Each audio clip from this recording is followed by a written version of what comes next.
దక్షిణామూర్తి యొక్క మూర్తిని చూస్తూ కూర్చోవడం నేర్చుకో. అదొక్కటి నేర్చుకో చాలు.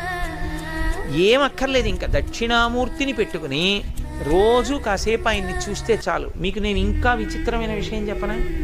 చంటి పిల్లలు కొంచెం కొంచెం పెరిగి పెద్దవాళ్ళు అవుతున్నప్పుడు ఇంట్లో అందమైన దక్షిణామూర్తి విగ్రహం ఉండి, విగ్రహం అంటే ఫోటో కనీసం ఉండి, పిల్లలు కాసేపు దాని వంక చూడడం అలవాటైతే మీరు చూడండి, నేను యథార్థం చెప్తున్న, పెద్దలు నిర్ణయం చేసింది, వాళ్ళు కళ్ళు తిప్పి ఆడుకుంటూ ఆడుకుంటూ పాకడం కూర్చోవడం వచ్చినప్పుడు చూసినప్పుడు వాళ్ళు నిశ్చలంగా కాసేపు ఇలా దక్షిణామూర్తి వంకే చూస్తారు. పిల్లలు చిన్నతనంలో దక్షిణామూర్తి వంక అలా ఎదురుగుండా కూర్చుని చూస్తే 2 ఫలితాలు వస్తాయి. అపమృత్యు దోషం పోతుంది, సరస్వతి కటాక్షం కలుగుతుంది. అందుకే అసలు ఇంట దక్షిణామూర్తి ఫోటో లేని ఇల్లు ఉండరాదు. అంత మంగళ